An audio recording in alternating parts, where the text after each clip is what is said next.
en la mañana cuando hablábamos de que no podíamos poner los modos en un resultado, la descripción de los 50 casos, pues justamente la idea es que ya se haya agrupado esa información y haya sido discriminado, digerido.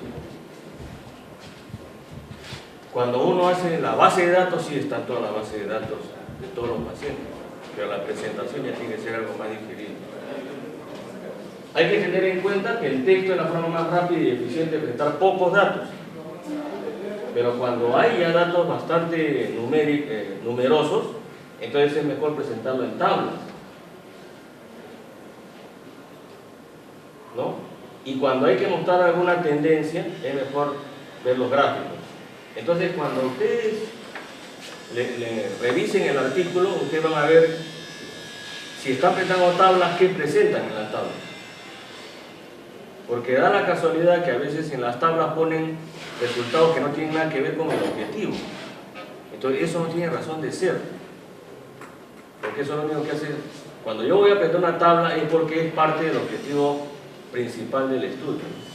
No son datos adicionales. Y los gráficos también. A veces muestran tortas. Y a veces muestran tortas para dar 55% contra 45%. Es una tontería. Sí, eso es un insulto a la inteligencia del lector, ¿no? Porque tranquilamente puede decir, así como en las elecciones, no 51.1, sí 48.9, una cosa así. Cualquier lector sabe perfectamente. No, le presentan una torta donde le ponen un colorcito y lo único que hace eso es ocupar espacio y encima distrae de los resultados más importantes. ¿Cuál es la finalidad de la estadística? Eso es lo que también uno tiene que ver. La estadística no le arregla un diseño malo. Yo constantemente me paro discutiendo con algunos que dicen de que la estadística le puede corregir porque el análisis de multivarianza. Oigan un ratito, el que nació deforme sigue. Y hay que hacerle 500 cirugías para corregirlo. ¿O no es así? Entonces, si yo hice un diseño, una investigación cuyo diseño no es el adecuado y está deforme, ¿qué lo voy a corregir yo los resultados con análisis multivarianza? Eso no tiene ni pie ni cabeza, ¿no? Lo que hay que hacer es, desde el principio, hacer bien las cosas, ¿no? Entonces, ¿cuál es la función de la estadística? Básicamente, uno, resumir los datos. La segunda función es determinar la influencia del azar. Por eso es que uno utiliza pruebas de significancia estadística. El P, el famoso P. Pero ahora se están utilizando cada vez más los intervalos de confianza, ¿no? Pero ambas significan para determinar la influencia del azar. La pregunta es, ¿esta diferencia que yo estoy observando se debe al azar o se debe a la característica que estamos evaluando? Entonces, si es el P significativo, es porque no es al azar, ¿no? Y la tercera función que tiene la estadística es ajustar los datos según el efecto de las variables de confusión en las observaciones muestrales. Ahí sí sirve el análisis de multivarianza. ¿Por qué? Porque hay algunas variables que se nos pueden haber pasado. Entonces, para que no confundan el efecto de esa variable, que se ajusta a través del método de análisis multivarianza. Entonces, para resumir los datos, ya hemos hablado que tiene que haber tabulación, tiene que haber cálculos. Por ejemplo, yo resumo los datos de acuerdo a medida de tendencia central, por ejemplo, dependiendo de qué tipo de distribución tiene la población de estudio. Si es simétrica o no es simétrica, cada uno se tendrá que hacerle la prueba determinada, ¿no? El cálculo determinado. Se puede utilizar variabilidad, ¿no? Por ejemplo, desviación estándar, percentiles, dependiendo si uno calcula la media aritmética o la mediana. Porcentaje, proporciones, razones, tasas, todos esos son cálculos para resumir los datos, pero también para resumir los datos son gráficos y figuras, como por ejemplo el histograma. Si yo hago un histograma, ya no necesito hacer una tabla, porque los datos están ahí en el histograma, ¿no? O un gráfico de barra o de líneas, mapas. Y también yo puedo hacer correlación. También eso es una medida de resumen, no es un análisis. Por ejemplo, primero hago un diagrama de dispersión, los puntos, y después le trazo la línea de correlación y le calculo el coeficiente de correlación. Y si el coeficiente de correlación es más o menos importante, estamos hablando de encima de 0,7 para algunos, se puede tentar hacer una ecuación de regresión. Porque no tiene sentido hacer una ecuación de regresión cuando el R es 0,3. Pero dice, ¿pero por qué? Yo le digo, ¿por qué se ha hecho la ecuación de regresión? Es que el P me salió significativo. Oye, pero ahí no vale el P, ¿no? El P no, en la regresión no vale el P. Le va a salir el significativo porque son un montón de datos. Pero ahí lo que vale es el R. En el análisis tiene tres funciones fundamentales. Primero, eliminar los efectos de las variables de confusión. Segundo, contrastar las hipótesis que permitan al investigador llegar a conclusiones relacionadas con diferencias entre poblaciones a partir de ciertas muestras, ¿cierto? Y la tercera, medir la magnitud de las diferencias entre estos grupos o la fuerza de asociación entre las variables. Entonces, ¿dónde yo voy a buscar eso?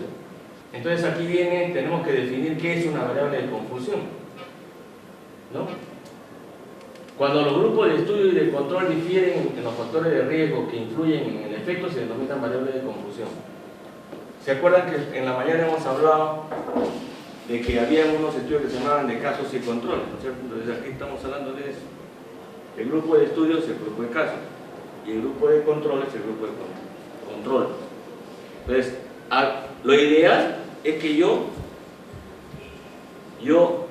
ajuste los dos grupos exactamente igual. Y la única diferencia es el factor que interviene, ¿no? Interviniendo. Pero a veces no se puede hacer eso. Por el azar no se puede, no cae así. Entonces, esa variable adicional puede comportarse como una variable de confusión. Entonces ya tengo que estar pendiente de eso para corregir y ajustar a esa variable, ¿no? La variable de confusión puede ser el resultado del azar como si fuese un sesgo, porque va a desviar sistemáticamente hacia un lado los resultados. Y para eliminar estos efectos de los sesgos se usa el apareamiento de la muestra, ¿no? Entonces hay que tratar de que sea exactamente similar. Porque si yo digo, se hizo un estudio de casos y controles, en el grupo de casos la edad era 85 años y el grupo control 35 años, ya no se pueden comparar, pues ¿cómo vamos a comparar? De ninguna manera, no tengo que aparear en edad, de todas maneras.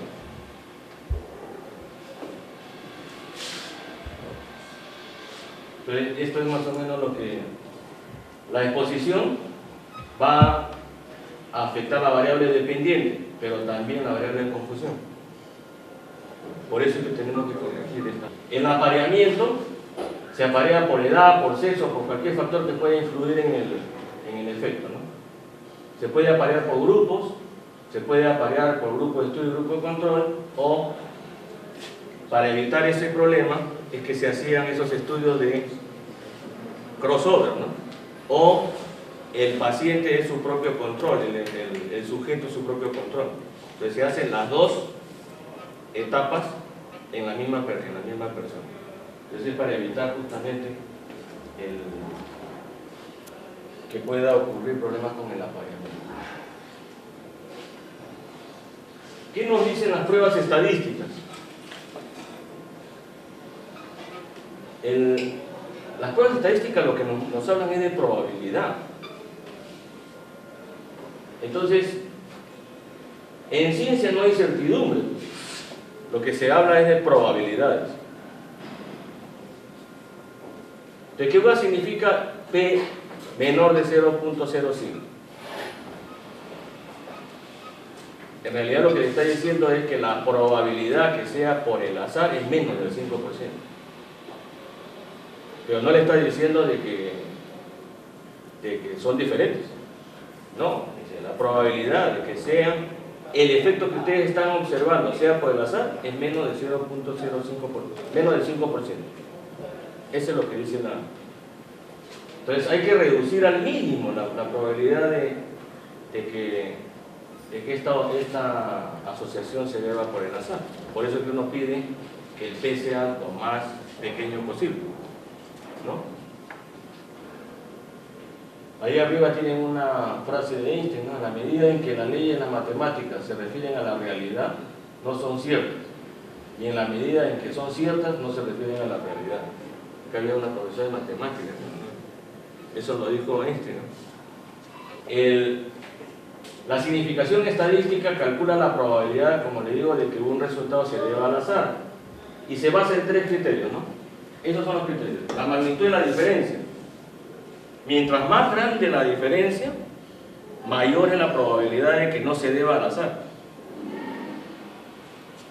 El grado de variaciones de los valores obtenidos en el estudio, por eso ahí también vamos a ver. A veces uno dice, ¿y por qué no sale diferente? Porque la desviación estándar es muy grandaza, ¿no? Tiene mucha variación. Y el otro es el tamaño de la muestra. El tamaño de la muestra va a influir en que si el dato puede ser significativo. La prueba estadística puede rechazar o aceptar una hipótesis nula. Eso es lo que la mayoría de las veces cuando uno trabaja en la hipótesis nula. Cuando uno no pone hipótesis, uno está asumiendo de que la hipótesis está utilizando la hipótesis nula. Por eso yo rechazo o acepto la hipótesis nula. No dice la fuerza o la importancia de la asociación. Cuando dicen está asociado y esta asociación no se debe al azar, no dice cuán fuerte es, simplemente dice está asociado, ¿no? Y ojo, por si acaso, porque esto también lo escucho y lo leo, porque así lo escriben. Si el P es menos de 0,05 es significativo, y si es mayor es no significativo. Por si acaso no hay tendencias, ¿sabes? Porque resulta que ahora han inventado un término que cuando es 0,07 dice hay una tendencia a ser significativo. ¿Cómo tendencia? Para hacer tendencia yo tengo que tener 2 puntos, no un solo punto. Simple y llanamente fue no significativo. Ahora yo tengo que averiguar por qué es que no fue significativo. De repente por el problema de la muestra. Entonces si mejoro el tamaño de la muestra, de repente ya es significativo. Pero no hay una tendencia. Y esto es una costumbre que no sé, ha quedado arraigado en muchos profesores y que se lo transmiten a los alumnos. Esta es una tabla donde se muestran los errores, ¿no? El error del tipo 1 y el error del tipo 2, que tiene que ver con la muestra. El error, por ejemplo, rechazar la hipótesis nula cuando no existe una verdadera diferencia en la población general. Ese es el error del tipo 1. ¿A qué se debe eso? Al azar. Pero el error del tipo 2 es no rechazar la hipótesis nula cuando existe una verdadera diferencia en la población general. Entonces, es que le salga el P no significativo a pesar de que sí existe una verdadera diferencia. Entonces, ¿cuál es la causa? El tamaño de la muestra. O también puede ser por el azar. Pero generalmente el error de tipo 2 es porque la muestra no fue del tamaño adecuado. ¿Cuál es la probabilidad de presentación? La determinación del nivel de significancia indicará la magnitud del error que se tolera. Y en el error de tipo 2, la probabilidad de cometer este error puede ser muy grande si el número de individuos es muy pequeño. Por eso es que ustedes van a escuchar a cada rato en las encuestas, ¿no? Que dicen el tamaño de la muestra es para aceptar un error del 5%. Lo que pasa es que las encuestadoras muchas veces solamente ven el N, pero no ven la estratificación de su muestra.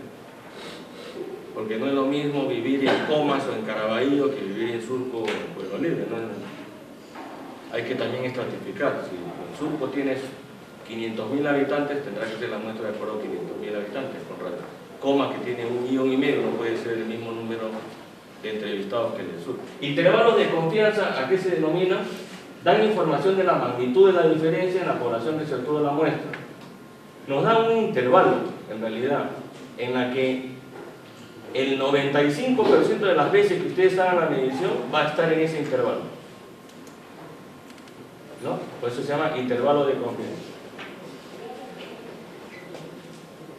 Este sí nos va a permitir, si es que el grado de robustez, ¿no? Si es robusta el estudio o no.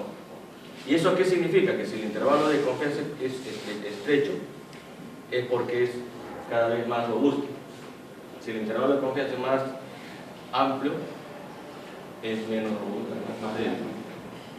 Entonces, por eso dice, en ese intervalo, ¿no? Tienes el 95% de probabilidades de que cuando uno haga un estudio caiga en ese rango. Mientras más extenso, más amplio, es menos robusto. Ajuste de los datos, ¿qué significa? Significa separar en grupos a los sujetos que tienen niveles de diferencias de una variable de confusión, ¿no? Y para eso se ajusta los grupos a un mismo nivel de variable de confusión. Entonces, cuando hay una variable de confusión, vamos a poner de 10, el valor de 10 contra 8. Entonces, los dos los tengo que poner al mismo nivel. Eso se llama ajuste de la variable de confusión. Eso es estratificar también. ¿Ah? Similar a estratificar. No, lo que pasa es que la estratificación ya lo hubo antes. De acuerdo a la distribución, yo estratifico. Digo, a este le corresponde tanto. En este caso no. En este caso ya ocurrió eso por el azar. Entonces, ¿qué hago ahí? Ahí tendría que hacer un ajuste simplemente metodológico por el análisis de multivarianza. Si yo lo detecto que puede ocurrir antes, es más o menos similar a lo que se hace en estratificación. Lo que se término ajuste significa, da a entender como que se está actuando sobre los datos. El término nació porque en el análisis de multivarianza se ajusta al dato, ¿no? El programa estadístico los ajusta a un mismo valor. Por eso que cuando uno ve el análisis estadístico, dice primero es el análisis de bivariado, le sale que hay 5 factores que pueden estar influyendo en el resultado, ¿no? Pero después uno dice, no, pues vamos a hacer análisis multivarianza porque tenemos que ajustar los datos a las variables de confusión. Entonces, hacen el ajuste de variables de confusión y resulta que solamente 2 son los verdaderos variables que están influyendo en el resultado. Eso se hace básicamente en el manejo de datos, ¿no? Por eso que esto se hace por métodos de análisis multivarianza. Está en función también del tipo de investigación que se desarrolla, ¿no? Sí, porque, sí. por ejemplo, un estudio netamente experimental controla todas las variables y deja uno o dos Claro. Sí, en los estudios experimentales propiamente dichos, todo tiene que ser igual, lo único que varía es lo que yo estoy experimentando, ¿no? Pero aún así, en un estudio experimental, por ejemplo, con animales, y yo utilizo perros, yo debería utilizar idealmente el perro con el mismo peso, ¿no es cierto? Entonces, dicen, no, pero no puedo conseguir con el mismo peso. Entonces la dosis que le vas a dar va a ser por kilo de peso. Eso es una suerte de ajuste, ¿no? Entonces, de todas maneras se están haciendo ajustes de variables de confusión, ¿no? Sí, en realidad, si yo hago un estudio exploratorio no tengo que hacer esto, ¿no? Si yo hago un estudio descriptivo no tengo que hacer esto. Este ajuste de datos lo tengo que hacer cuando estoy haciendo estudios analíticos. Entonces, básicamente, ¿a quiénes me estoy refiriendo? A los estudios comparativos de tipo observacional, cuasi experimentales, ¿no? O experimentales. ¿Por qué? Porque ahí sí voy a tener yo resultados que pueden tener relación con causalidad. Entonces, pero un estudio descriptivo, así es. Justamente ahí se utiliza el término de variable dependiente o independiente, porque en un descriptivo no tiene ninguna razón, ningún sentido diferenciar eso, ¿no? Sí. Totalmente podría generar un punto. Estamos hablando del ajuste ya propiamente metodológico, ¿cierto? Entonces, es así, también por arrastre, podría impedir no haber elegido bien para que surja variantes. No, de hecho, cuando yo hago un estudio experimental, en los estudios epidemiológicos, los estudios son dos de esos tipos, ¿no? Los analíticos. Son los casos sin controles y los de cohorte. La cohorte es generalmente prospectiva y la otra es hacia atrás. Pero yo tengo que buscar el control, y ahí es donde está el problema, ¿no es cierto? Porque a veces digo, ya ok, yo voy a... El primer caso es una persona que es mujer, tiene 52 años, pesa 70 kilos y además es nacida en Lima. Yo debería buscar un control exactamente igualito, igual, ¿no? Pero eso en la práctica no se hace. Entonces, ¿qué se hace? No, voy a buscar por este control, voy a poner por este caso voy a poner dos controles, ¿ya? Pero que el azar me corrija estos errores posibles. Eso es lo que uno hace. Entonces, esta mujer, yo pongo dos mujeres, pero yo no les estoy obligando a que las mujeres tengan el mismo peso, la misma talla, etcétera, etcétera. Eso probablemente cuando ya haces toda la población completa, resulta que las poblaciones de el que tiene la intervención contra el que no lo tiene, resultan más o menos parecidas estadísticamente. Pero a veces por el azar, resulta que en una de las variables son diferentes. Entonces, ahí tienes que hacer el ajuste. Porque ya en ese momento no puedes decir, oye, mejor voy a empezar a meter más casos o más controles para que eso se ajuste. Pero ya distorsiona todo el resto, porque habíamos quedado en el estudio que eran dos controles para un caso. Pero por ajustar ese dato, esa variable, yo tengo que ahora, entonces voy a meter 3 por cada uno. Entonces, eso ya no se puede hacer. Entonces, ¿cómo se hace eso? Se hace utilizando los métodos de estadísticos multivariantes. Pero ya se trabaja sobre los datos. Entonces, el análisis multivariante lo que hace es eso. Ajusta los datos en función de esa variable y los equipara. Y después le dice, a pesar de haber equiparado la variable de confusión, existe diferencia. Por eso que el reporte es así. Al principio dice, en el bivariado sale diferente, pero cuando es efecto de la variable de confusión, en el multivariado sale que no hay diferencia. Entonces, ese es el ajuste. Entonces, la fuerza de la relación es en estos dos tipos de estudios, pues, que hablábamos en la mañana, ¿no? Que hablamos de factores de riesgo, factores de protección o riesgos relativos, ¿no? Eso les da la fuerza de la relación. ¿Por qué? Porque no es lo mismo tener algo que tiene un RR de 10 que un RR de 1.5. Ahí le está diciendo la fuerza de la relación. Pero en ambas, el P es menor de 0,05. Pero si solamente nos dan el P, no tenemos idea de cuál es la fuerza de la asociación o de la relación.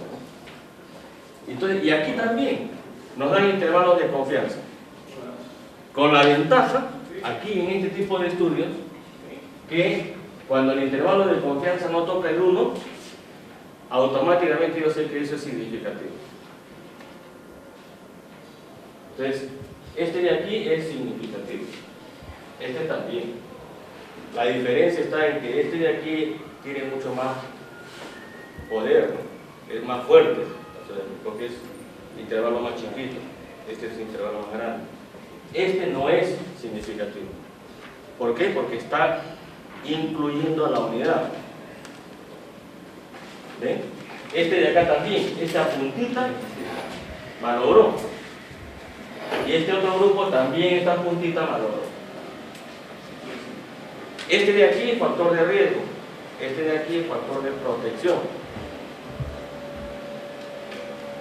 Así se ha llegado a determinar, por ejemplo, por qué el LDL colesterol es un factor de riesgo de enfermedad coronaria y el HDL colesterol es un factor protector de enfermedad coronaria. No, pues usted hubiera dicho, ¿y cómo saben qué es factor protector? Es por eso.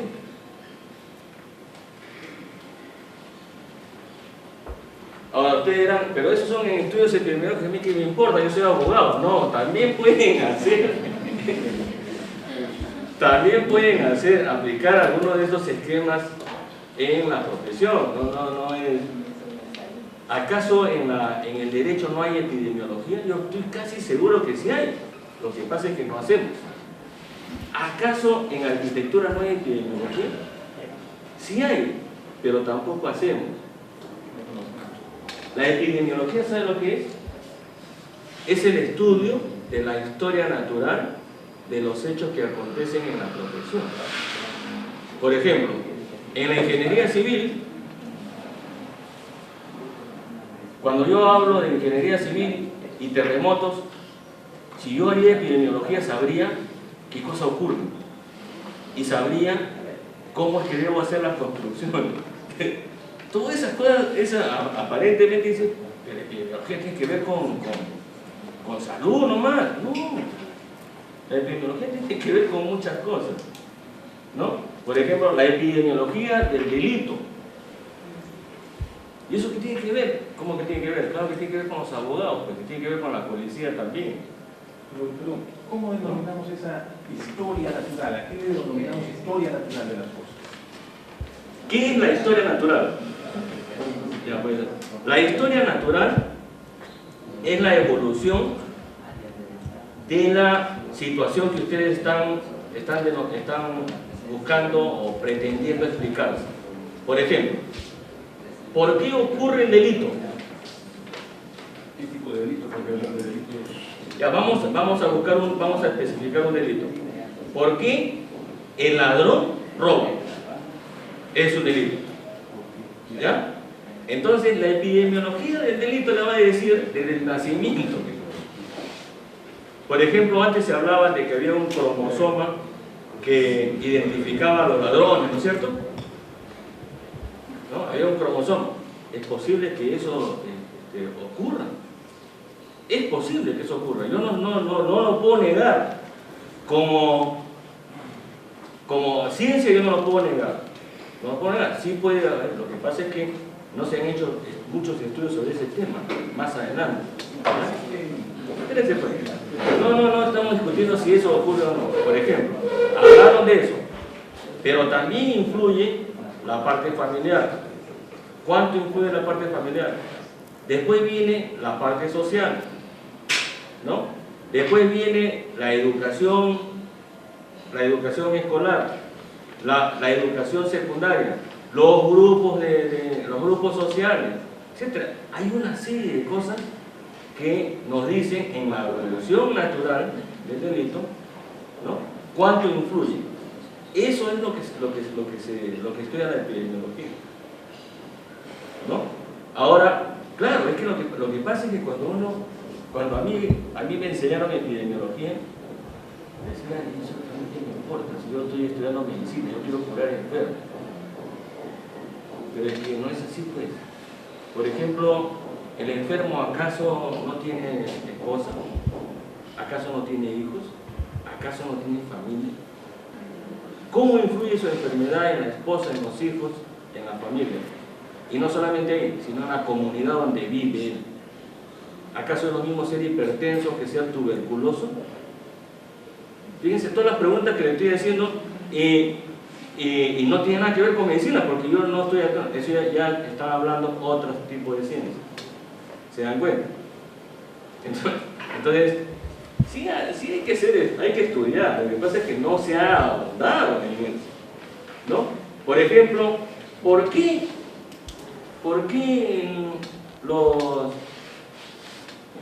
en el Japón los terremotos no destruyen edificios, por ejemplo? Entonces los ingenieros van a decir, no, lo que pasa es que las estructuras, ¿no? Sí, esa es una razón, pero yo estoy seguro que no es toda la razón, ¿no es cierto? Hay varios más. Y eso es parte de lo que uno conoce pues como la historia natural y la epidemiología. Y la epidemiología habla mucho de lo que es factores de riesgo, factores de protección, no solamente tiene que ver con salud, tiene que ver con muchas cosas. Sí. Si me permite, aparte de saludarlo y me disculpas por la tardanza, usted como médico yo lo felicito porque realmente que como nos está explicando todas las disciplinas y lo que usted está enfatizando, o sea que todo es multicausal. Y desde el punto de vista con esa formación que usted dice como médico, nosotros también como enfermeras, antes era así observar. Ahora el paradigma se amplía y hay que menos fragmentar al ser humano. Es bueno que haya un nefrólogo, un oftalmólogo y a la vez que haya un especialista en conos, bastones a nivel de la parte ocular. Pero el sistema familiar del cual todos procedemos es importante como la comunidad y todas esas determinantes que le llamamos nosotros en salud influyen, como lo que mencionaba usted en el ejemplo que le daba al amigo, ¿no? Porque realmente por eso es que acá en nuestra universidad a través de las autoridades ya no se busca que solo la enfermera investigue como enfermera sola, o el médico, o el arquitecto, o el ingeniero, sino multi e interdisciplinar. Porque verdaderamente de manera individual no estamos siendo sostenibles de lo poco que uno está investigando. Si tiene diferentes visiones del mundo y dentro de esa contextualización es que vamos a cambiar. Como Japón lo está haciendo y como otros países, la misma India, usted sabe con lo de las vacunas. ¿Por qué? Porque hay que también unir talentos humanos, porque de manera aislada o fragmentada no, por ello que Bertalanffy de nuevo se está retomando la teoría sistémica, ¿verdad? Se está tomando la parte de la teoría holística. Hace muchos años, 96, cuando recién comenzó la escuela de enfermería, muchos de los colegas, inclusive de salud, se reían, ¿no, Flor? ¡Ay, usted de las enfermeras holísticas! Y no solo es para enfermería. Al ver al ser humano como un todo, ese ser humano que va a vivir en una determinada casa, en esa comunidad. Entonces, eso es el enfoque para que respondamos a las investigaciones que sean sincronizadas, mejor dicho, congruentes con la realidad. Y por eso es que Dios permite que a través de las autoridades esté bien y nos explica y tiene la paciencia y la motivación de todos nosotros, no solo los de salud, sino también como el amigo de derecho. Porque todo está interrelacionado.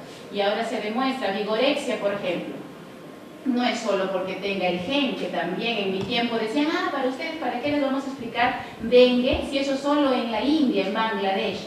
Y cuando vino acá y estábamos recién casi egresadas, faltaban manos, porque en 3 horas, usted como nefrólogo sabe, se nos iban los pacientes. Igual, en el aspecto, el cólera, y en dengue, no, eso es para la selva, cólera en la India, Bangladesh. Pero la cosa es que debemos adelantarnos a los hechos. No, de hecho un buen ejemplo fue lo que sucedió en la epidemia de cólera, ahora que me ha hecho acordar. En la epidemia de cólera, se declaró la epidemia de cólera si mal no recuerdo, el 23 de enero del 91 fue el primer caso, el 23 de enero del 92. Y el 8 de febrero ya estaba incendiada toda la cosa. Claro. Tuvimos una promoción especializada. El 23, ya, mire, una semana antes, el día 15, habían casos de diarrea en el hospital La Caleta de Chimbote y simplemente los trataron como si fuese diarrea. Sin embargo, dos de los tripulantes de ese barco, de esa embarcación, llegaron a la clínica San Felipe Y en la clínica San Felipe hicieron coprocultivo, ¿no? A las 48 horas había crecido un bicho raro, que el médico jefe del laboratorio, que era el doctor Roe viejo, ¿no? El papá, ¿no? Porque todavía vivía, le preguntaron, doctor, ¿qué cosa es eso? No sé. Según las fotos, se parece cólera, pero cólera no hay en el Perú. ¿Y cómo lo informamos? A ver, vamos a ver a qué otro bicho se parece. Entonces comenzaron a ver las formas de las cepas y encontraron una que se llamaba Yersinia enterocolítica, que parecía cólera. Y lo informaron como Yersinia enterocolítica. ¿Y eso por qué? Por no haber pensado en que este tema de la globalización y todas esas cosas nos está integrando y que ya podíamos tener cólera en el mundo, en el Perú, ¿no? Entonces, fíjense, por eso les digo, hay que comenzar probablemente a sacudirse de un montón de parámetros que nos encierran y nos encajonan, ¿no? Sí, porque en realidad ya las cosas están siendo mucho más, pensamientos mucho más amplios que el que tenemos actualmente, ¿no? Por eso yo les digo, ustedes estarán pensando algunos, el doctor me imagina, ¿para qué nos está mencionando esto? Solamente para complicarnos la vida. No, en realidad es para que tengan información de que esto existe también, ¿no? Y que si en algún momento tienen interés en trabajar, lo trabajen. Entonces, ahora, ¿cómo voy a interpretar? Aquí viene el tema pues, de la significación estadística y la importancia clínica o la importancia profesional, para ya no llamarlo solamente en la parte médica o de salud. Lo estadísticamente significativo no tiene importancia clínica o importancia profesional, no necesariamente. No necesariamente, ¿no? Cuando la muestra es muy grande, es posible obtener diferencia o asociación significativa, aun cuando esta sea pequeña para ser clínicamente útil. Y eso es lo que les mencionaba el día de ayer como un ejemplo. En un estudio que se siguieron a 100.000 hombres de edad media durante 10 años para determinar factores asociados a la enfermedad coronaria, se encontró que los que desarrollaron la enfermedad coronaria tenían ácido úrico en 7,8, mientras que los que no hicieron la enfermedad coronaria tenían 7,7. Y el P era menor de 0,5. A ver, díganme ustedes cómo aplican eso en la práctica diaria. Porque además ustedes tienen que saber que este 7,8 más o menos una desviación estándar, ¿no? Y por lo tanto en esa desviación estándar va a estar este 7,7. Entonces, gran problema, ¿no? Gran problema. A no ser que sea una desviación del estándar de 0.01. Claro, 0.0 que con centésimas, ¿no? Claro. Pero eso no ocurre. ¿Se dan cuenta? En este caso, por ejemplo, tiene significación estadística, pero en la práctica diaria no es útil. Y el otro concepto importante que deben tener es que la significación estadística, la diferencia estadística, no necesariamente es igual a causalidad. Pero cuando a mí me dicen está asociado, no significa que sea causa de. Simplemente está asociado. Aquí vamos a definir qué cosa es una causa contribuyente, que es, ¿no? Para ser causa contribuyente se deben cumplir estos criterios.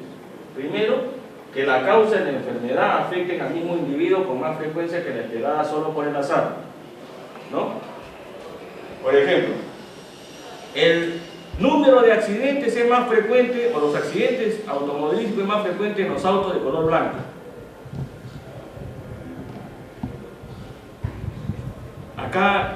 Acá en Trujillo sería en los autos de color amarillo. Ya inmediatamente ustedes ya están pensando en ¿no? ¿No es cierto? ¿Eso es correcto? Habría que hacer un estudio y ver si realmente hay asociación estadística. Porque resulta que aquí el número de autos amarillos debe ser mayoritariamente el color preferido de todo Trujillo. ¿Por qué? Por el número de taxis, ¿no es cierto? Y no es que sea el color el que cause el... Pero ustedes saben que han hecho un estudio que a mí también me ha sorprendido, que las compañías de seguros, que ha influido en las compañías de seguros, ¿sabes? Y que a los que tienen autos rojos les cobran una prima mayor que a los que tienen otro color. ¿Ustedes sabían eso? ¿Ah? Porque hay por lo menos unos 3 o 4 estudios que demuestran de que el color rojo transforma al chofer. Sí, parece ser que transforma al chofer. El chofer que come color rojo es O el chofer que coge rojo tiene ciertas costumbres que no la tienen los otros choferes, ¿no? Cualquiera de ellos. Pero la cosa es de que el número de accidentes, de choques, de siniestros, es más frecuente en los carros rojos, estadísticamente significativo, con P menor de 0,05. ¿Se da cuenta? Parece, perdóname, medio irrisorio, pero por ejemplo, no me acuerdo muy bien el título, pero un trabajo de investigación que habían hecho en Argentina para ver lo de que se llama en terapias alternativas la cromoterapia, y que habían demostrado, o sea, pintar, grupo control, grupo testigo, normal, el resto de color de la celda, y de las otras, de lo que era para comparar, le habían puesto de color rosado, que deriva del rojo. Y los psicólogos aplicaron el test, la observación, y se dieron cuenta que a los 6 meses, los de que estaban con ese otro color se habían vuelto más irritables, más así agresivos, en cambio los de color tenue se habían relajado. Cromoterapia, terapias alternativas que algunos todavía no lo No, que sí, valoran. sí, parece haber asociación, por lo menos en el estado de ánimo.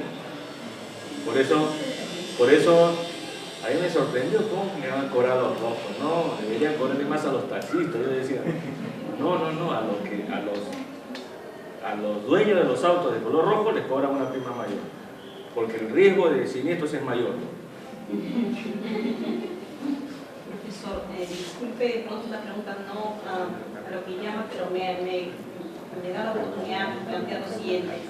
Desde su punto de vista, ¿cuáles son las diferencias que se encuentran en enunciar el término correlación, asociación e influir?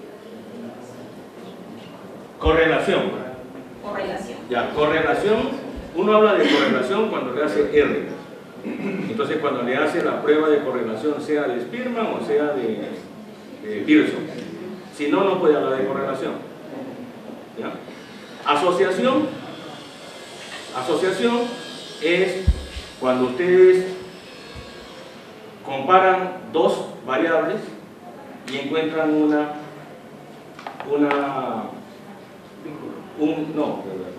una significación estadística. Entonces dicen, ¿no? El tal acción está asociado al sexo femenino, tal acción está asociada al sexo masculino, está asociado, está relacionado, pero no puede uno decir tiene correlación, no, porque no han hecho R. Eso queda claro. El otro era influye. Ya, cuando uno habla de influye es porque uno está hablando de factor de riesgo. Si no, uno no puede hablar de influencia, porque uno tiene que hablar de causalidad. Entonces, por eso es que yo le decía, asociación no es causalidad. ¿Ya? Entonces, para que se cumplan los criterios de causalidad, son estos tres, como causa contribuyente. La segunda es la demostración de que la causa precede al efecto, porque eso es lógico. No puede haber causa que sea después del efecto. Entonces siempre uno tiene que demostrar que precedió al efecto. Por eso que esto del carro rojo sí está, pues, ¿no? Porque los siniestros en autos nuevos rojos son más frecuentes que en otros problemas. Yo inclusive cuando me dijeron eso digo, de repente el rojo pues distorsiona al otro chofer, ¿no? Pero parece que no, parece que sí, el color influye, pero parece ser que hay rasgos de personalidad menos extraños también en los que compran autos rojos. ¿Quién tiene auto rojo acá? A ver. Sueño comprarme algún ¿Ah? auto rojo. Hay un auto rojo. ¿Quién viste de rojo que podría ser? ¿Ah? No tienen auto rojo, ¿ves? Es que ya no quieren levantar la mano. ¿Tienen auto o no tienen auto? Sí, pues seguro que tienen auto rojo, pero no quieren levantar la mano. Y la tercera es que haya una demostración que la modificación exclusiva de la causa altera la probabilidad del efecto. Entonces, yo demuestro de que si elimino la causa, eso que supuestamente es causa, ya no hay efecto. Entonces, ahí estamos hablando de causalidad.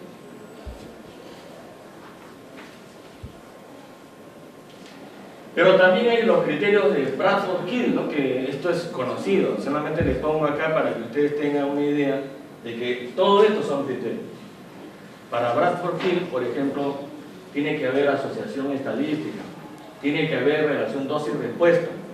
Y dosis-respuesta, por si acaso, no solamente es en farmacología, no. Por ejemplo, dosis-respuesta puede ser, yo le grito a uno, le grito más fuerte. Más fuerte. ¿Y cuál es la respuesta? ¿No? Entonces yo no puedo decir que el grito estimula la violencia de la persona. ¿Puedo hacerlo o no?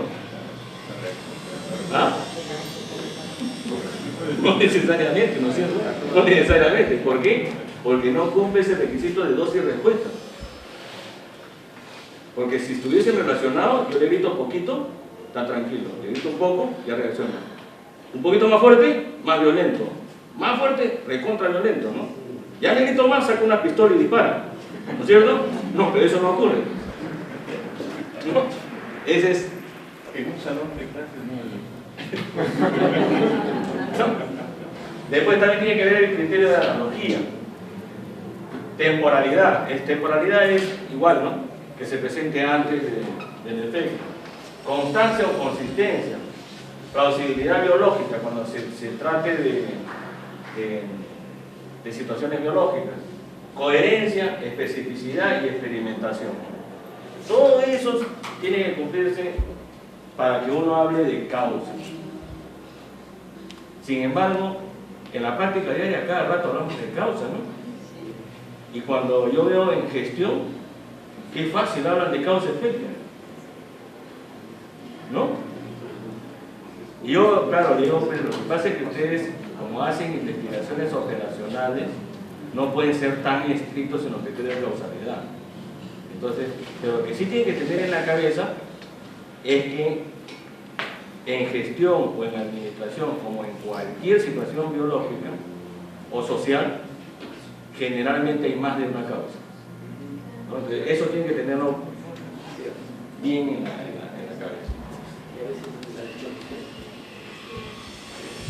Ahora, la extrapolación. Para la extrapolación, preguntamos qué significado tienen los resultados para los individuos no incluidos en el estudio. Porque yo incluí un grupo. Ya, pero ¿qué significado ahora tiene en lo que yo no he incluido? ¿Lo puedo extrapolar? ¿No? O en unas situaciones que no han sido consideradas en el estudio, ¿se pueden extrapolar? Por ejemplo, los estudios que se hacen en mujeres gestantes, ¿se pueden extrapolar en mujeres no gestantes? No necesariamente. O los criterios que se usan en mujeres en general, ¿se pueden utilizar en gestantes? No, ahí sí no, porque la situación es una situación fisiológica completamente diferente. Los criterios de menopausia se pueden utilizar igual para decir que el hombre tiene andropausia. ¿Ah? Los criterios no son iguales, pero pareciera que sí, ¿no? Que ocurre. Porque los hombres también cuando llegan a determinada edad se vuelven más renegones. ¿No? No les da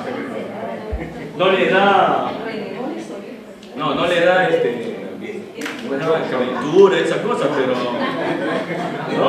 sí hay cambio, ¿no? Entonces, por eso es que algunos están diciendo que hay andropausia también. Y quieren comprarse el carro. Y que si compra el carro rojo, eso es un si quieren comprar el carro rojo. Doctor, una pregunta. Sí. Se me ha tomado... Bueno, no, te lo pregunto. Estamos hablando de causalidad en derecho. La mayoría de las tesis están orientadas, al menos en poco grado, a establecer los factores causales de las conductas delictivas. Entonces, ¿qué criterios de causalidad podemos aplicar para juzgar esa tesis? ¿En qué medida estamos abordando los fenómenos causales de manera correcta? Sí, le entiendo. ¿No? Le entiendo. Adoptar, sí. Por eso es que ahí es donde ustedes deberían aplicar los criterios de causalidad. Porque yo digo, por ejemplo, vamos a suponer, no, pues es que los estudios son de factores causales de los hechos delictivos, conductas delictivas. Ese es el título. Por lo tanto, yo tengo que demostrar que hay relación causal. Entonces, en el diseño, me tiene que hacer un diseño de causalidad. Yo tengo que ser recontra exigente para eso, porque si no me puedo hablar de factores de causa-efecto.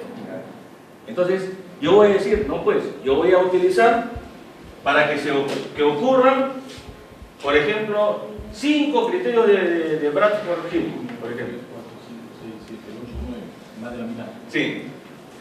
Escogidos al azar. ¿Por qué? Porque cada factor puede ser diferente. Por ejemplo, un factor puede tener plausibilidad biológica. Entonces, si le demuestran a usted que tiene plausibilidad biológica, ya es uno. Un factor puede tener dosis y respuesta. ¿Se dan cuenta? Entonces, yo tengo que exigir, por lo menos, para considerar que es un factor causal, un número determinado de criterios de alguien. No es que porque a él se le ocurra decir que es un factor causal, ya yo le voy a aceptar. Por eso es que le digo esto lo de la lectura y análisis crítico. Sí, vamos por partes. Ahora sí, claro. Primero encuadrar qué es lo que se quiere estudiar, ¿no? O sea, causa, una causa muy, estamos hablando de algo objetivo. Segundo, si hablamos de algo delictivo, ¿cómo lo pruebo? O sea, si algo me parece que es una causa, tendría que probarlo. Tendría que probarlo aquí en mi colega para ver si tiene efecto del componente. ¿Cómo puedo hacer eso en este tipo de estudio? En base a una población o una muestra, Pero tengo casos, pero tengo que provocar efectos. ¿Cómo es que yo tomo un grupo de personas para provocar el efecto? Porque sí, o sea, claro, o qué tipo de estudios. Estamos haciendo un trabajo. Se me ha ocurrido un tema por decir. pero No es así tan pero por si acaso, cuando uno habla de estudio de causalidad, uno puede primero hacer un estudio observacional. Y en el estudio observacional uno dice, a ver, vamos a ver qué causas o qué características son más frecuentes. Después uno elabora un estudio observacional tipo, por ejemplo, caso de control, donde todavía no voy a meter la mano en experimentos, ¿no? Y con eso yo puedo llegar a decir algunas cosas. Por ejemplo, usted hubiese esperado 50 años para demostrar que el hábito de fumar produce cáncer de pulmón. Usted hubiese seguido a un paciente hasta que tenga 50 años y demostrar que tiene cáncer de pulmón, sabiendo encima que todavía hay viejitos de la sierra que dicen, yo fumé desde los 14 años, ahora tengo 100 y no tengo cáncer de pulmón. Porque así fue la biología. No, por eso le digo. Eso, cuando yo hablo de eso se demostró en un estudio de casos y controles. ¿Cómo lo demostré? Asociación estadística. Esa es la primera. Asociación estadística. Miren que lo estoy diciendo, que no le estoy diciendo que haya principio de causa-efecto. Asociación. Significaba que el P era significativo. Después del P significativo le hice un OR y me salió que el OR era 10 a 1. Entonces algo está mal acá, algo no está bien, algo está pasando. Entonces ya tengo dos, ¿no? Ahora, es más frecuente que el que fuma más cigarrillos de esto, también lo hice por el casos y controles. se encontró de que las personas que fumaban más de 12 cigarrillos diarios tenían más probabilidades. Entonces ya estamos en dosis respuesta, ¿no? La analogía se hace, por ejemplo, cuando yo tengo el hábito de fumar puedo producir enfisema, la analogía. ¿Se produce así? Sí, ya tengo la cuarta. La temporalidad también, porque primero empezaron a fumar y después tuvieron el problema pulmonar, ya está la temporalidad, ya tengo 4. Más plausibilidad biológica 5 y puedo entrar en otra, ya tengo como 6 o 7. Entonces, por eso es que yo puedo decir sí, hay relación de causalidad. Pero si me dice uno nomás, me pasa un poco difícil, ¿no? Por eso yo creo que hay que ser un poco pacientes también, no. Sí, sí. Partiendo de lo que había dicho la doctora hace algunos minutos, sin duda todo problema tiene no una incidencia aislada, sino tenemos que ver el conocimiento en su integridad. El problema de la criminalidad no es un problema exclusivo del derecho tampoco, como bien lo sabemos, ¿no? O sea, por tanto, exacto, antropología, medicina, sociología, psicología, o sea, no podemos atribuir a los abogados que solamente estudien, son los únicos que pueden solucionar el problema de criminalidad, eso es mentira. Es multidisciplinario, insistimos en ese tema, ¿no? En consecuencia, la pregunta me parece del colega era relacionada a otra, o sea, como nosotros los abogados, que nosotros llamamos delito al que está en el código, pero lo demás no es delito. Pero hay conductas antisociales también que podrían, o sea, ser más graves que el delito, que fomente el delito. Entonces, es un tema bastante complejo el de poder, inclusive multidisciplinariamente, abordar la causa de la criminalidad. Hace poco, el Ministerio Público acá en La Libertad constituyó un centro de monitoreo y de investigación contra la criminalidad, a la cual situó a todas las universidades, a todos los... Pero se olvidaron de los antropólogos, se olvidaron de los sociólogos, se olvidaron de los educadores, se olvidaron... O sea, solamente es un problema de abogados, ¿no es cierto? Y de fiscales, y eso es mentira. O sea, el enfoque, la perspectiva, y por eso decía el colega con toda razón, bueno, ¿cómo? Pero al final parece que todavía no se concibe con seriedad de que toda investigación en la que tenga que ver relacionada con, por ejemplo, la criminalidad, y sin duda, incluso la de cólera y todo lo demás, están multidisciplinarios, son multidisciplinarios. Sí. La pregunta se la entendí. Perdón, era como... Pero un segundo nada más, para precisar la idea, ¿no? Se me ocurre un tema.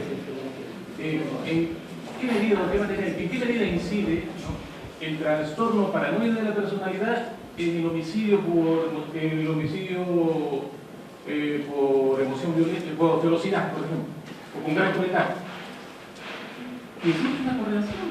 Claro, por eso, todas esas cosas hay que estudiar. Pero probablemente damos consistencia no a la causalidad, a eso me refiero. Claro, por eso, primero hay que ver cuánto, hay que ir en orden, por eso. Lo que pasa es que mucha gente, empezando los alumnos, quieren que con su trabajo ganar el premio Nobel, ¿no? Y encima cuando sustentan su tesis creen que su trabajo es único en el mundo, ¿no? Y empezando, yo siempre les digo, no, pues hay que ser humilde. Primero hay que empezar desde la exploración, después la descripción, después vamos avanzando con nuestros propios datos. Y eso es constituir líneas de investigación en la universidad. ¿Ve? Y finalmente yo ya, después de haber estudiado todo y haber visto cuáles son las dificultades que tengo en mi campo de estudio y en mi población, yo ya puedo plantear un estudio de causalidad. Yo en este momento, por ejemplo, no les podría decir cómo hacer un estudio de causalidad, porque yo no conozco el medio. No conozco cuáles van a ser las dificultades, cuáles van a ser las facilidades. Pero eso se va ganando de acuerdo a cómo uno vaya avanzando. Inclusive, hay que convencer a la comunidad que tenemos que trabajar con ellos, porque ustedes creen que porque son cholitos, serranitos, ya nos vamos a ir a trabajar y decimos nosotros somos de la UPAO, así que queremos que ustedes hagan esto. Por favor, eso ya no ocurre. ¿No es cierto? Ya no ocurre. La comunidad universitaria de Antes decían, nosotros somos de la universidad tal, venimos a hacer, y los pobladores decían, bueno, nos van a ayudar, le van a aceptar, pero ahora no. Pero ya la comunidad también ha cambiado.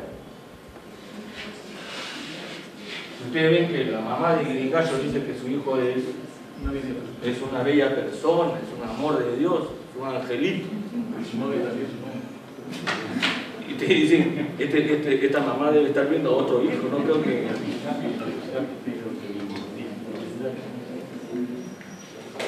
Muy bien, entonces la extrapolación la queremos hacer a los individuos, a los grupos de riesgo, ¿no? Entonces vamos a hablar de riesgo atribuible, ¿no? A la comunidad, el riesgo atribuible poblacional. Vamos a extrapolarlo en situaciones nuevas, o vamos a ver si hay diferencias en los grupos objetivos. Entonces, eso se ve en la extrapolación. A veces uno, después de leer todo el artículo, dice esto no se puede extrapolar, esto queda aquí nomás. Pero está bien, pero ya eso es después del análisis crítico, dice no, esto no se puede extrapolar. Entonces cuando alguien le dice, en el estudio de fulano está publicado tal, disculpa un ratito, ese estudio no se puede extrapolar, así que no me lo mencionen. Entonces vamos a discutir de manera ayudada, tampoco no nos engañen, ¿no?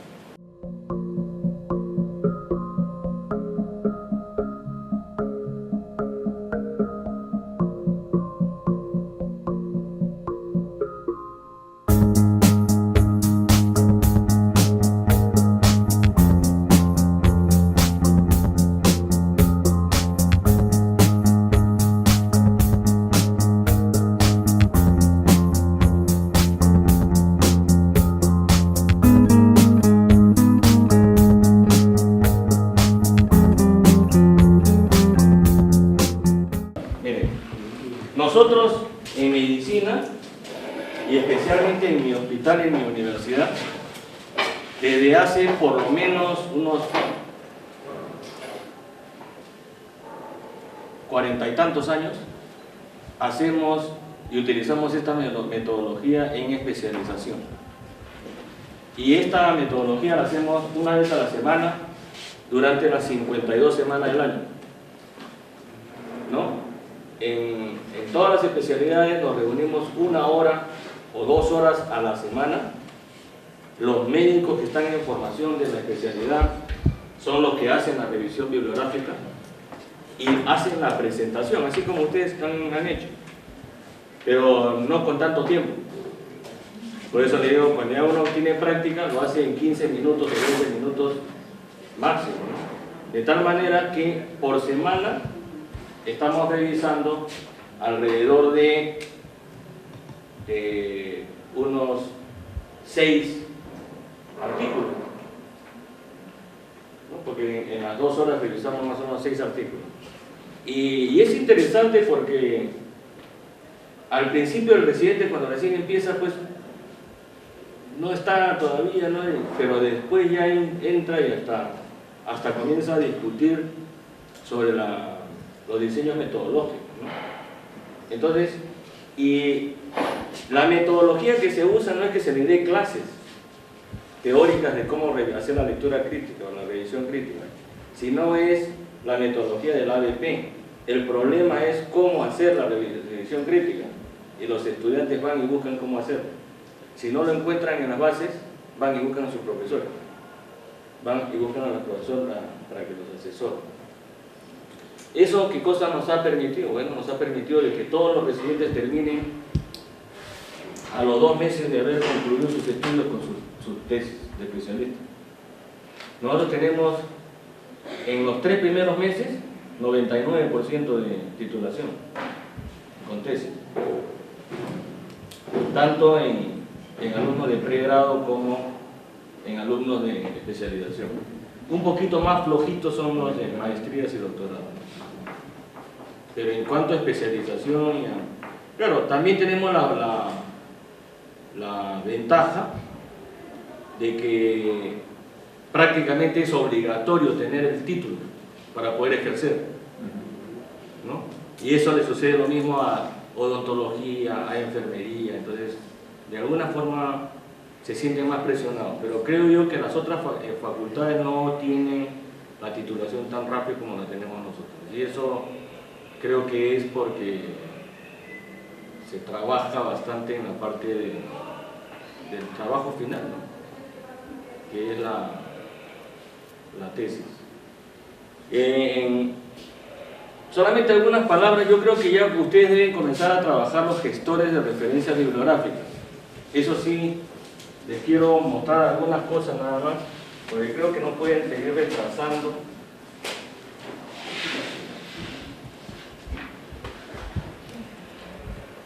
La lectura crítica se hace, me voy a pasar acá dos diapositivas nada. La lectura crítica se hace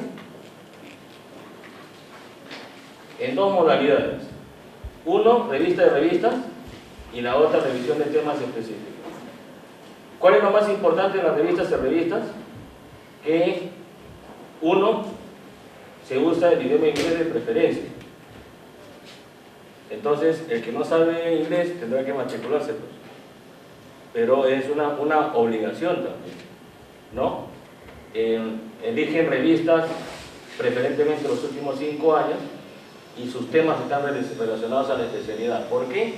Porque el adulto aprende lo que le interesa, ¿no? Por ejemplo, a mí no me sorprende, pero yo creo que sí, los abogados deben haber aprendido a pesar de, ¿no? Porque están acá por interés. Eso es importante, porque si lo hubiésemos obligado, de hecho, no aprenden. De hecho, Así es, ¿no? Pero, y el diseño de la estrategia es más o menos la que hemos seguido acá, ¿no? Con la diferencia de que se hace mucho más énfasis en la parte metodológica, población, muestra, tamaño, proceso de selección, ¿no? Pero esto es importante. Se debería concluir con la redacción de una carta al editor. Porque ya hicieron el trabajo, ya hicieron la crítica, se debería escribir una carta al editor sobre ese artículo. Pero no tenemos nosotros la costumbre de escribir. Por eso yo les digo, la UPAU podría empezar estimulando a sus profesores y a sus alumnos a escribir cartas al editor, para que se acostumbren a escribir primero. Y después ya le pueden exigir publicar estudios de investigación o casos clínicos, reportes de casos en el caso de los abogados, ¿no? Y en el caso de los temas de revisión, ¿cuál es el final? La redacción de una monografía que puede ser publicada con el apoyo de un docente. La redacción de una monografía igual puede ser publicada. Miren, dos cositas relativamente sencillas aparentemente, y pueden tener un impacto tan grande en la universidad. Ustedes que dicen, la UPAU no figura, bueno, comienzan a publicar monografías, cartas al editor, reportes de caso, y después ya entran más adelante. En cuanto a referencias bibliográficas de artículos de revistas, libros u otros, obtenidas de varias fuentes de información, base de datos, por ejemplo, revistas, páginas web, entre otros. Entonces son programas que les ayudan a la elaboración de las citas. Lo que antes se hacía a mano en las fichas, lo hacen ahora con estos gestores. Y también les ayuda a la redacción de la referencia en el formato que ustedes quieran. ¿Ven? Entonces ya no van a estar sufriendo para redactar el APA o sufriendo para redactar en Vancouver, ¿no? Aquí tienen un montón. Todos estos existen.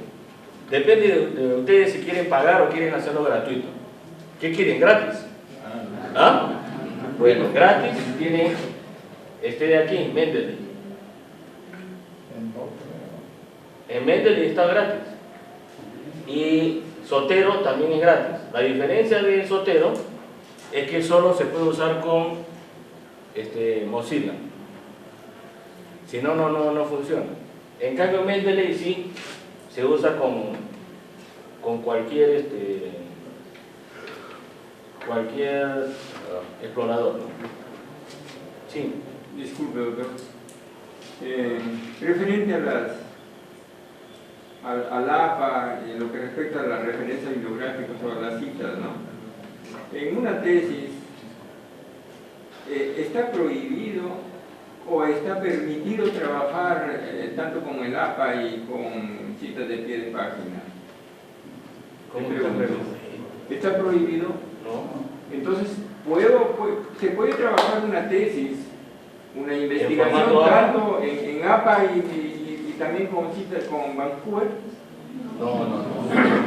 Ustedes dicen uno de los dos. ¿Y por qué no? Si son reglas. La metodología no es una norma, es una forma de investigación.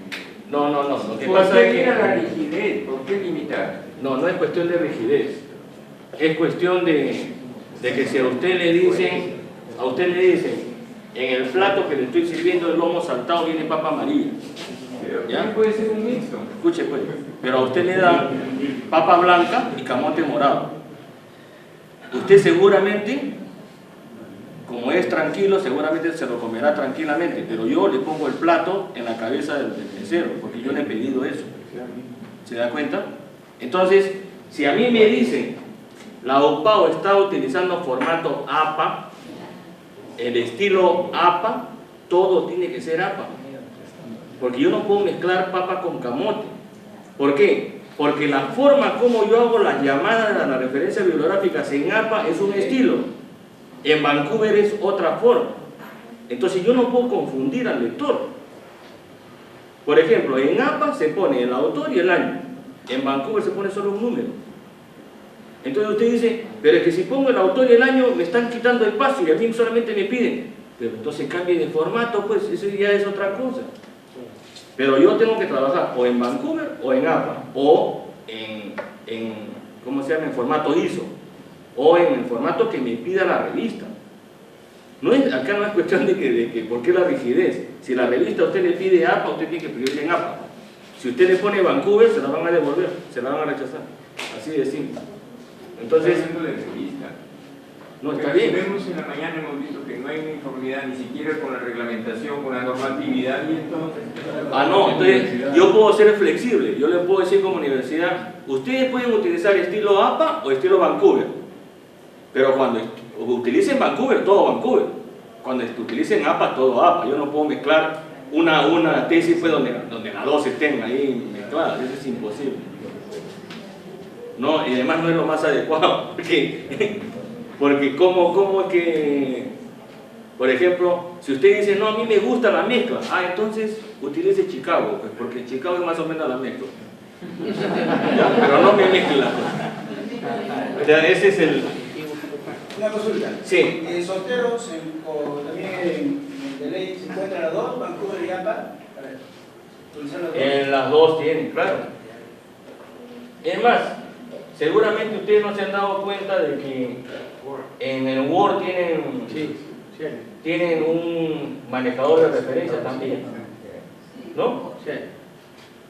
Bueno, la característica de un gestor es que tiene una entrada de datos que puede ser automática. Esto, por ejemplo, es automática, es cuando ustedes han visto en ¿cómo se llama? En EBSCO, ustedes seleccionan los archivos que van a descargar, ¿ya? Y después hay un punto que dice exportar. Cuando ustedes hacen clic en exportar, se lo va a llevar y va a una página donde dice exportar a mi gestor de referencia. Entonces ustedes hacen eso, escogen su gestor de referencia y se lo mandan inmediatamente. Y ustedes no tienen que pegar, copiar nada, automáticamente. Por eso, esto por ejemplo utiliza el automático, lo utiliza RedWork. Directa es el propio gestor. El propio gestor, cuando uno arranca, el gestor comienza a buscar. Uno le pone la palabra clave y comienza a buscar en el Google. Y le pasa, acá está todo lo que he encontrado. Usted elija.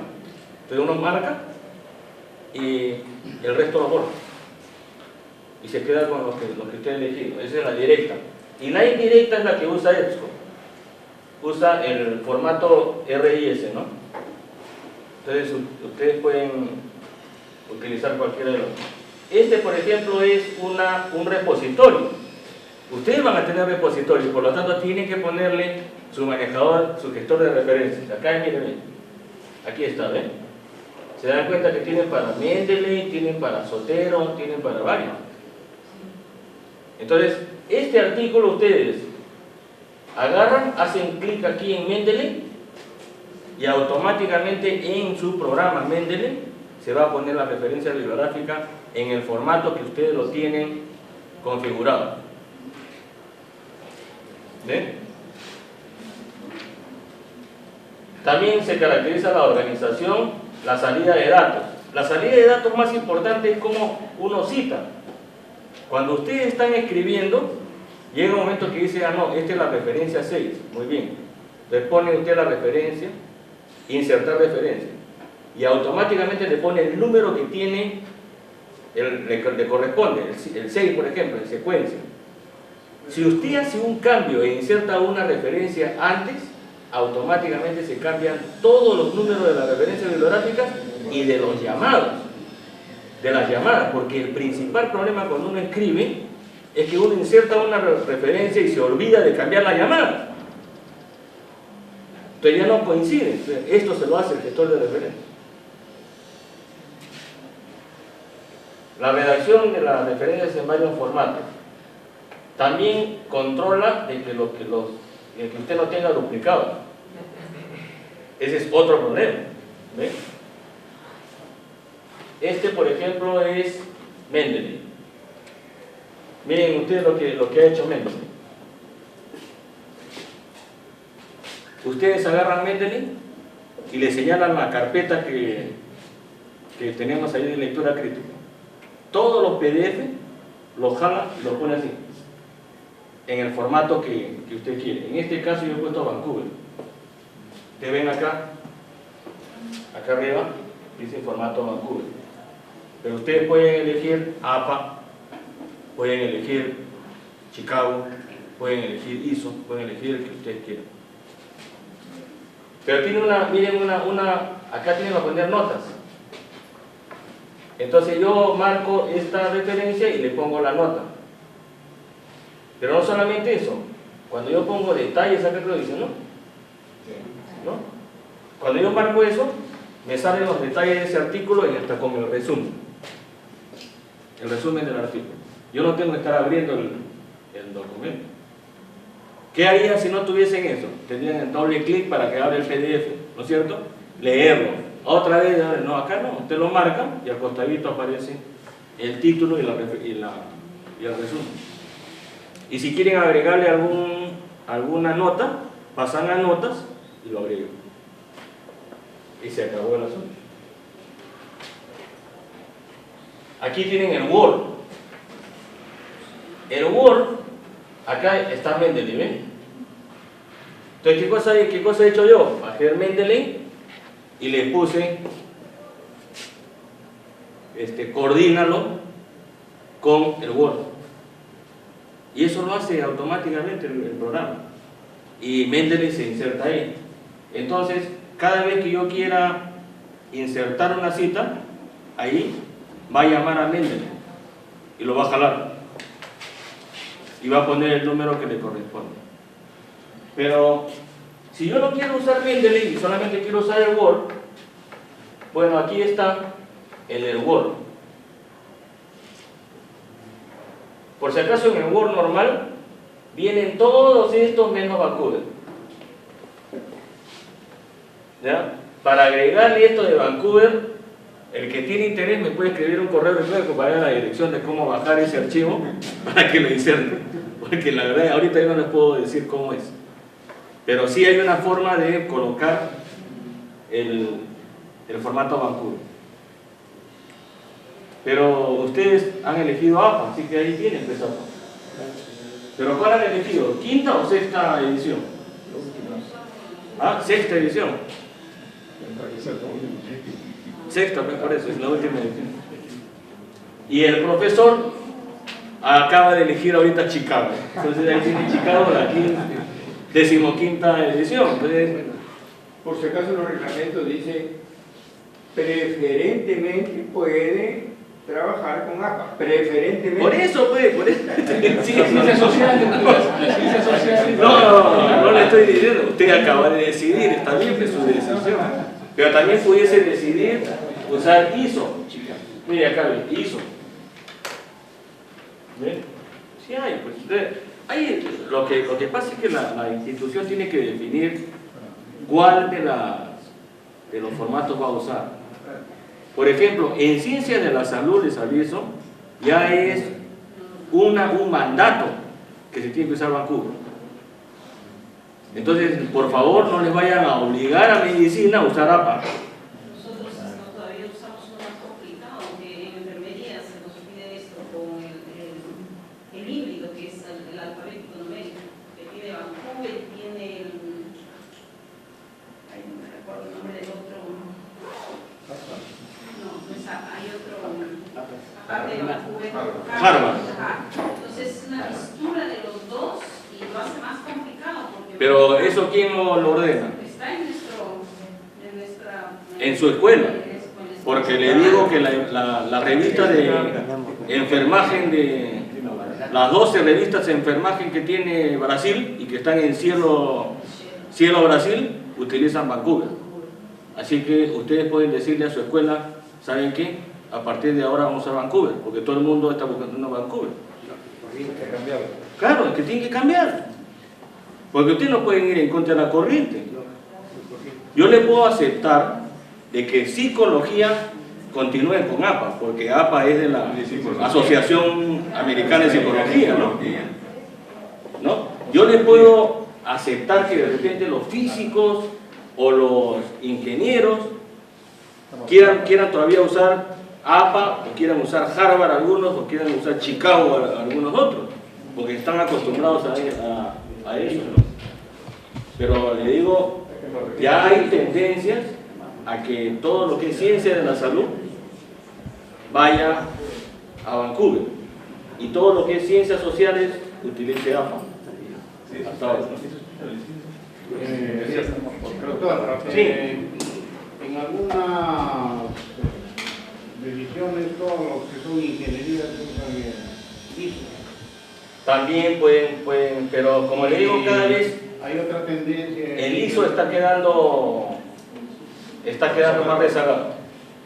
Y hay otra tendencia aquí en Perú de que todo lo que sea ciencias de la empresa, contabilidad, etcétera, en ese renglón usen Harvard. Bueno, pero eso es de acuerdo a cada entidad. Sí. Sin embargo, la más generalizada para ciencias sociales, todo es APA, para Sí. todos los ciencias de la vida y de la salud, Vancouver. Sí, pues por eso le digo, acá tendrían que ustedes decidir también eso. Por ejemplo, podrían decir, todo lo que es ciencia de la salud van a usar Vancouver y el resto APA, y se resuelve el problema. Pero ellos tienen que decidirlo como universidad. Sí, eso es una decisión universitaria. Sí, porque es que toda la ciencia de la salud, acá hay medicina, enfermería, obstetricia, tiene que usar medicina veterinaria, odontología, todas están en Cielo y están escribiendo en Vancouver. Entonces, ¿por qué van a escribir acá en la UPAD o en APA? No tiene sentido. O sea, uno tiene que seguir la corriente mundial, no hay que estar en contra de la corriente. En contra de la corriente, a menos, al principio puede uno estar en contra de la corriente, pero cuando ya viene todo el mundo en un sentido, uno no va a estar nadando en contra, pues no tiene sentido, demasiado esfuerzo, ¿no? Mejor me cambio de especialidad, y si quiero escribir en APA me cambio de especialidad, pero no nadar contra la corriente, no tiene sentido.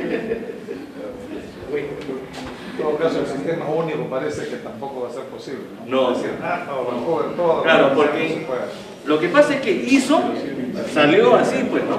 Como todo el mundo usa ISO, todo el mundo adopta las normas ISO, ellos también dijeron, entonces las referencias también van a adoptar, pero nadie le hizo caso. Y no le hizo caso porque no era muy práctico, ¿no?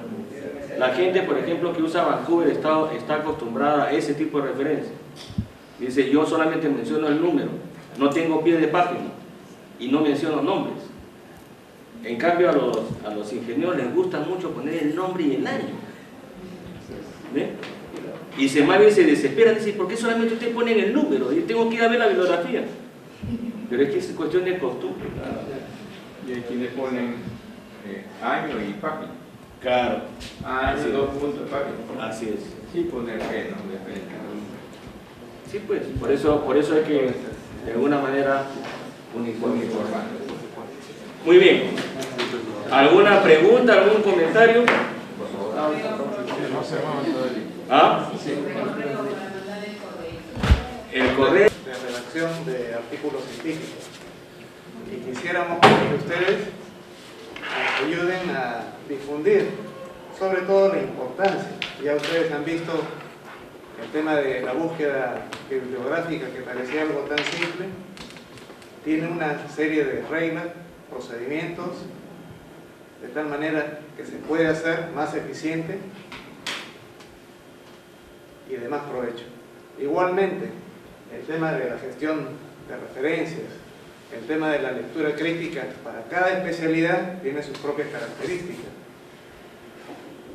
Lo que sí yo quisiera invocarles es que, como quiera que hasta el 6 de abril hemos indicado que se inscriban con un título de artículo, con sus nombres y el equipo, para que a fin de mes, el fin de mes de abril, por lo menos ya tengamos un artículo. Como bien saben, acá el doctor ya les ha dicho que no necesitamos artículos muy frondosos en cantidad, sino focalizados en temas muy concretos. Y ese material creo que va a servir, se seleccionaría del material de los artículos de ustedes para que pueda ser materia justamente de los temas del curso taller. Así que en ese sentido son ustedes privilegiados en conocer la primicia y bueno, no nos queda más que agradecer al doctor con un afectuoso aplauso.